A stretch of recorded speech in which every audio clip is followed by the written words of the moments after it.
What's up, everybody? Hope y'all are having an amazing Wednesday night, and hope you're staying safe in this coronavirus world that we're living in right now. There were some questions asked. I tagged Victoria Wood in this, and I want to specifically talk about your post today in here and kind of answer some of your questions. Hopefully this will shed some light on the problems you're having, and we'll go from there. So, guys, I just wanted to talk about what I would do to make my book successful, what I've done to make my book successful. So, guys, if you're coming on, thank you so much. Please let me know if you're on live, and if you're on the replay, I'd love to hear from you. So, hey, David. Hey, Sharon. Hey, Julie. So, first thing I would do, Victoria, is I would have an audience, okay? And so I know you have a Facebook group, so that's awesome. So there's your audience. But one of the things that I think is not afforded to me or people in my situation, and I don't know your situation, is I'm not a big name, okay? So I don't have millions of followers. I don't have thousands of followers. I don't have a multi-million-dollar company. Nobody's calling me up trying to get me on their podcast, nothing like that. So I need to build a following before I try to sell something, which is exactly what I've done with Book Boss Tribe. So Book Boss Tribe at the time of this recording has 762 people in it, I believe. And then I have an email list of about 400, I think, as of last week. So I'm probably not going to sell 1,000 copies of a book very quickly, okay? So with that said, what am I going to do about that? So the first thing I'm going to do is I'm going to continue to build my audience. So I'm going to write a book. I don't know why I can't talk this night. Excuse me, guys. I'm going to write a book at the end, probably by September, because there's a conference coming up in September, Smart Success Healthcare Live, and I want to give a copy to every single person there of my book. So I want to have that book done by September the 1st. And that book is going to be kind of my signature book. So I have 6 books right now. They're kind of all over the place. Neck pain book and a couple of prayer journals and different things. So this book will be specifically for self-publishing, and it'll be the book that I want to take on TV shows and on radio and on podcasts, and everything that I talk about will be this book. So in order to sell that book, I'm going to continue to serve in this group. Guys, I'm just telling you exactly what I would do and exactly what I am doing. This is what everybody that has a Facebook group business is doing. So I'm going to continue to serve this group. I'm going to continue to educate. I'm going to continue to post files and do live videos and trainings. I'm going to continue to do free webinars. Of course, the webinar is a lead into the course that I'm selling. But there's nothing on the webinar that you need to say, well, you didn't tell us that. Now what do we need to do? I mean, you can do everything that I teach you on the webinar without getting in the course. So I'm going to continue serving. So that's what I would say first, Victoria, is get a group of people that you want to serve. So yours is your group is the sensory queen. So I would say, who are you serving with that group, and what do you want to accomplish with that? And does your book speak to that specifically? I don't know any of those answers because I haven't looked at all of it, but that's what I would do if I was starting from scratch. So that's the first thing. I would find an audience and I would focus on them. And so the next thing I would do is I would serve that audience. I would serve without the thought of getting anything in return. So I would serve and I would serve and I would serve and I would serve. I would do 30-day content. I would do weekly challenges. I would do contests and give things away, not expensive things like, I'm going to give away 3 books. So it's going to cost me maybe, $60 by the time it's all said and done and mailed out to people. Okay. I would do stuff like that. I would just serve the heck out of the audience and not ask for anything in return. Okay. And then I would try to get my blogs on other people's websites. So I would reach out to people like the non-clinical PT, not Emma. That's Emma Shapiro. Gosh, I can't think of her name. Somebody's on here knows who I'm talking about, and I cannot think of her name. Sweet, wonderful person, non-clinical PT. I'll reach out to her and say, hey, is this something that your website could use? I'm doing this. It's not clinical. I write this blog. Can you post it on your blog site? Okay. I would reach out to people that have podcasts. If you don't want to do your own podcast, that's great. That's one of the best ways you can increase your following and get in touch with people that can help you sell books, is to have a podcast and interview them, because everybody wants to talk about their stuff. Okay. But if you don't want to do that, that's fine. Just this week, I found the top 20 women's health podcasts and the top 20 occupational therapy podcasts, because one of the services I'm doing with Book Boss University is helping people get on 5 to 10 podcasts in their genre. And so I've been searching, and it's very easy to find them. It's very easy to find contact information. And then there's just a script I've been sending, and I can post that in the group later. But it's basically, hey, I'm Jeremy. I wrote this book called Neck Pain Solutions. I really think it would be great for your audience. I would love to come on and talk about it. For your audience, I'm going to give away these freebies, this chapter of my book, all the videos from my book, XYZ, whatever freebies you have. Go to your website if you have one, or just put it in a free Facebook group that's private, and you only give it to this person and say, here's all the freebies. I would love to serve your audience. Even if you don't have time for me to come on your podcast, or you feel like I'm not a good fit, I still want to give these freebies out to your audience. So you're starting with goodwill, you're serving, you're giving them a reason to get you on. And so then you talk about your book. Hey, I would really like, and most of the time people ask you, what do you want to talk about on the podcast? I always ask my podcast guests what specifically they want to talk about. And they'll say, we'll talk about this or nothing. And I say, is there any story you want me to ask you? Is there anything you want me to promote? And you say, yeah, I want you to talk about my book. Okay. And then for, a minute or two, you talk about the book, and you give a link to the book. Okay. It's pretty standard. So that's another thing you can do. So find an audience, serve them, try to get on podcasts. I'm reading 2 books right now that teach you how to get on TV shows and radio. I honestly don't think either one's going to be that hard locally. So guys, really all you're trying to do is get famous in whatever circle you're in. So now I'm not really trying to get famous as a PT serving patients. Okay. Whereas with my neck pain solution book and the whole business plan we had behind that book was, I'll just tell you guys, like, my co-author and I were going to write that book. What's up, Ray? Thanks for jumping on, man. We were going to write that book, and then we were going to white label it. Okay. So we're going to make it to where Ray, Danette, Jenny, Dean, Michelle, whoever's on, you could buy that book from us, and then you could print it with your logo on it, your name, and sell it as your book. Okay. Various people do that all the time. There's whole websites that's all they do. So we're going to do that. We're going to do back, neck, knee. Matter of fact, I have all those books outlined, and I think I've sent them out to whoever wants them for the most part. So that's what we're going to do. Well, now I'm not interested in that. My co-author's not interested in that. He's doing, I don't even know, plant-based eating. I'm doing this. So now I want to get famous in the self-publishing world. Okay. I'm not trying to get famous in the PT world. I'm not trying to get famous in the OT world. I'm trying to get famous in self-publishing. So I'm serving you guys, but ultimately I want to serve medical professionals, entrepreneurs, business leaders, doctors, lawyers, whoever. Okay. So I'm trying to get famous in that. So focus on what you're trying to get famous on. So if you want to be famous in Pittsburgh, Pennsylvania, then you focus on Pittsburgh. If you want to be famous in Bossier City, Louisiana, which is where I am, then I'll just focus on Bossier City. Okay. And that's actually a topic I'm talking about in Josh Payne and David Bailiff's live summit this weekend, is 7 steps to being the most famous physical therapist in your town by the end of summer. And man, I'm super excited about that. But that's what I would do. So that would be the next thing. I don't know where we are on steps or what, but okay. So the next thing is nobody is going to buy your book if nobody's seeing your book. So if you have it on your website, and this is just for anybody, Victoria, I don't know what your website is. I know I've seen it. It looks good. I don't know what the traffic is, but if 50 people are coming to your website every day and they're not looking for a book, or you don't have the book where they can see it, well, then you only had 50 people come to your site that day, but maybe only 5 of them saw the book. So maybe 1 a day buys, but probably not, because that's still a high percentage, 1 out of 5. So, I mean, that's still 20%. So if you're only having 50 people come to your site and let's say only 5 are looking at the book every day, well, then you don't have a high volume of people coming to it. So maybe you need to drive traffic to your website.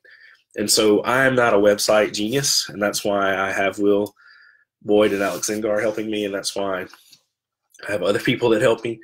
But there's several ways to drive traffic to your website. One, there's ads.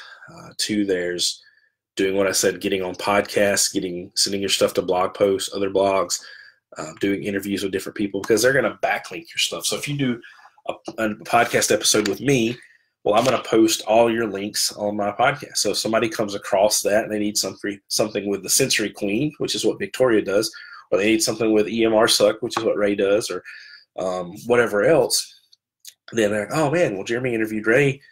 I really need a new EMR. Let me go click on that. And so now there's people coming in from Jeremy's website. There's people coming in from David's website. There's people coming in from Ray. There's people coming in from Facebook. So you get that extra traffic. You can do SEO and all that stuff. So there's all kinds of ways to increase traffic to your website. But, you know, I was going to build a website one time that's going to be $3,000. And I know it's going to be an amazing website because I know the person that's going to do it very well and they know their stuff. But the fact of the matter is I didn't have anybody going to my $30 website. So it didn't matter. Why did I want to spend $3,000 on it? So you have to see, is there traffic coming to your website? Because if nobody's seeing your book, then nobody can buy it. Okay, the next thing is on Amazon is there's ways to optimize your book on Amazon. So first, you want to have a really good cover, and I've looked at Victoria's cover, and I really like it. It looks good. Second, you want to have a really good back cover. I don't know what the back cover looks like, but the back cover needs to be optimized for words too. So Amazon is just like Google. If you type in low back pain, or you type in back pain, it's going to say back pain, and then you hit a space, and it's going to give you the top 10 things that people search for on Amazon, just like Google does. So that's how you know what to put in your keywords, what to put on your back cover, what to make your subtitle, are all things that you get off of those keywords. So I wish I had the presentation in front of me, but for one of the courses I did, for one of the cohorts, we talked about this very thing, back pain, and it was like back pain, low back pain solutions, back pain medicine, back pain help, back pain core strengthening. I don't know, but there was 10 things, and that's what the keywords were. So it was back pain, and then strengthening, and exercise, and it was women's back pain was one of them. Women's back pain was like number 3 or something. I don't even remember, but that's how you do that. And so that helps on Amazon drive more traffic to you. Okay. The next thing you do is you do your book description. And so Dave Chesson of Kindlepreneur, who I've interviewed, and y'all have heard me talk about a million times, he has something to where you can format your book description. So it's just not script or text written, you know, just across the screen. You can actually make it bold or large. You can put arrows in there, and you can do all kinds of stuff to make it stand out. And you don't want to write your book by, hi, my name is Jeremy Sutton. I'm a physical therapist for 11 years. I've treated back pain. I'm going to show you how to do this and this and this and this and this. What's up, Will Boyd? So what you want to do is you want to put your transformation in your book description.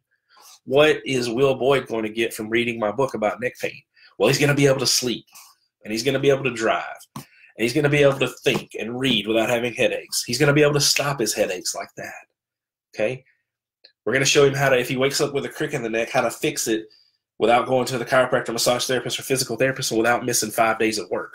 Because I've been like this for a long time, and it doesn't feel good.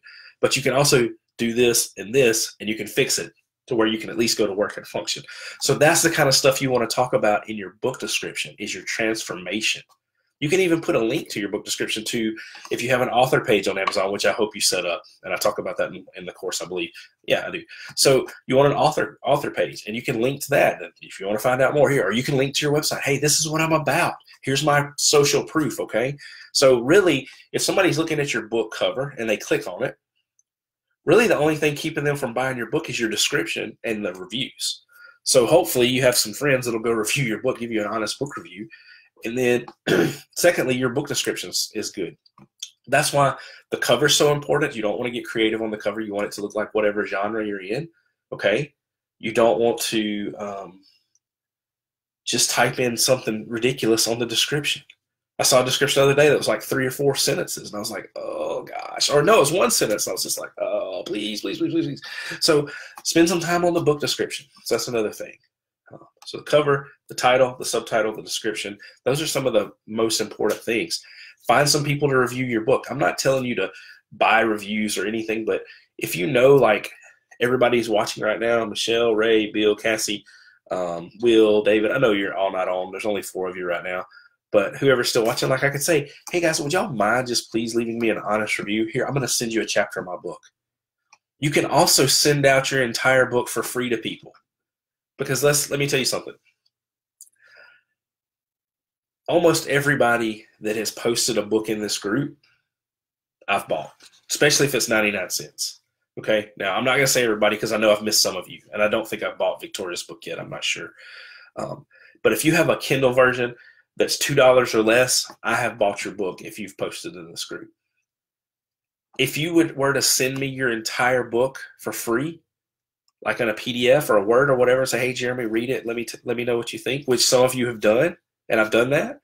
I will still buy your book, okay? Because $1 or $2 doesn't really matter. Like, I don't want to say that, but it's not a big deal. I don't have any kind of thought behind should I buy a 99-cent book or a $2.99 book. I just don't. I'm like, yes, Cassie wrote a book. She's in my group. I want to support her. Bought it.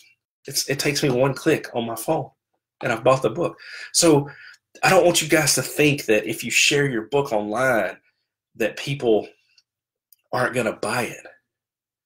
So that's another thing I want to talk is don't have a closed mind and a scarcity mindset. I hate that word. I hate scarcity, and I hate the abundance. I hate that whole conversation because I think it's kind of cliche, but it is the 100% absolute truth. If you're scared of somebody stealing your information, that's going to hold you back because guess what? That person doesn't even know you yet. They're out living their life, doing whatever.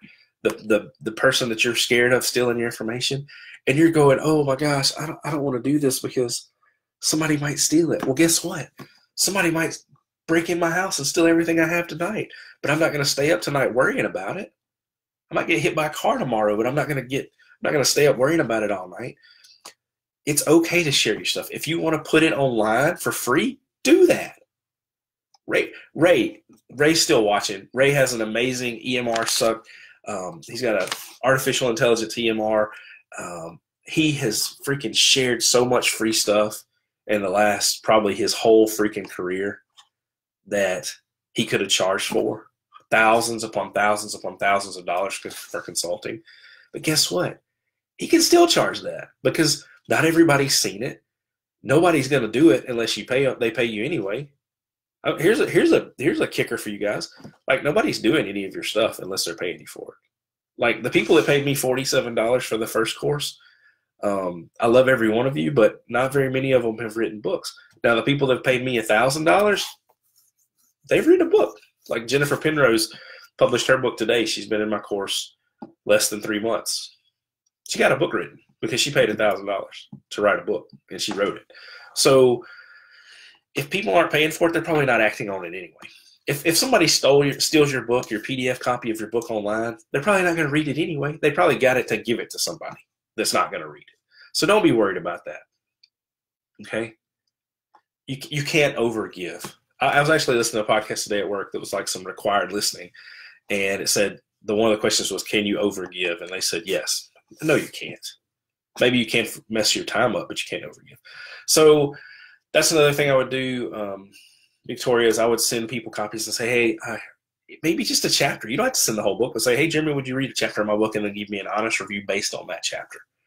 And they can do that, and that's totally okay in what people do. Next thing you can do is you can pay for a press release on something wire, not Tripwire. I can't remember. Webwire, okay? Webwire, Webwire. Yeah. You can pay for a press release, and that's what we did for Amanda Painter's book.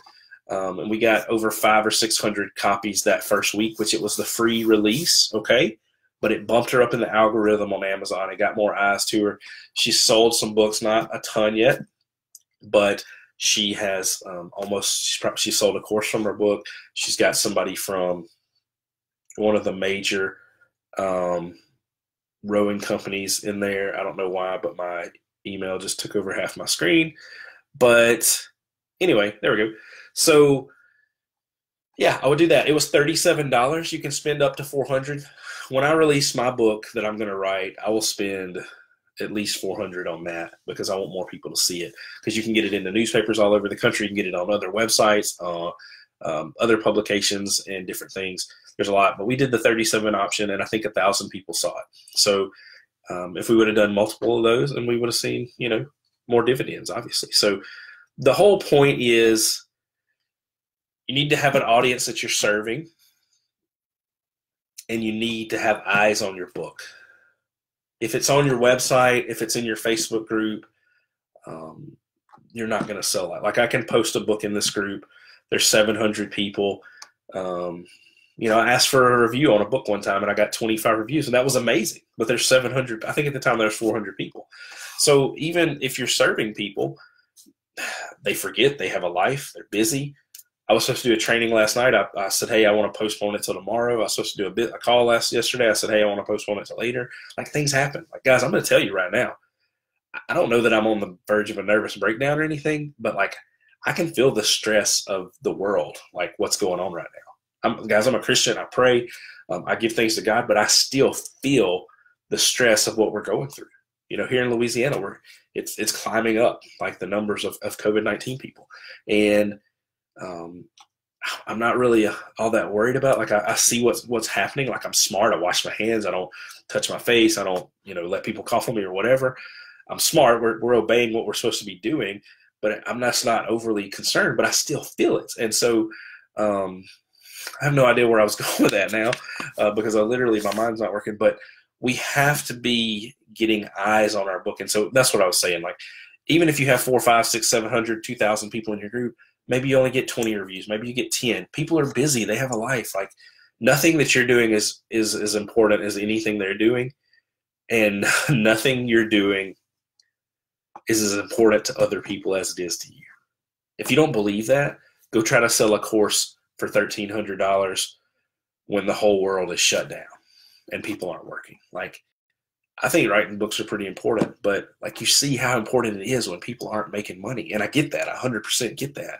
So you just have to have all this in your mind and realize that people may not be buying your book because they're not seeing it. It may not be clicking with them. And the last thing I would do, and this is probably the most important, and I hope, Victoria, you watch this, and I hope it's helpful and it hasn't been offensive or anything, but I would ask people, hey, and people that the book would serve, what do you think about this book? Is this something you would buy? Why or why not? What would make it more buyable? What would make it more helpful for you? And then go and change that. You can relaunch your book. And that's the last thing I'm going to say, and I'm going to get off because I haven't spent any time with my wife since kids went to bed tonight. But you can always relaunch your book. You can go and do research and figure out what people want. It may be what you thought they wanted all along, but it may not be. And so you can go and find out what people want and find out why they're not buying and what they would buy. And you can relaunch your book, because if not very many, even if 10 million people have seen it and they haven't bought it, if you relaunch it and it's exactly what people are wanting, we'll start selling it more. So just some things to think about. I hope that was helpful. Anybody that watches this, please let me know if it was helpful or not, and ask any questions. I'm here to serve you guys. So I hope that was good. I hope y'all are staying safe. I love you all. I'm praying for everybody, and have a great night.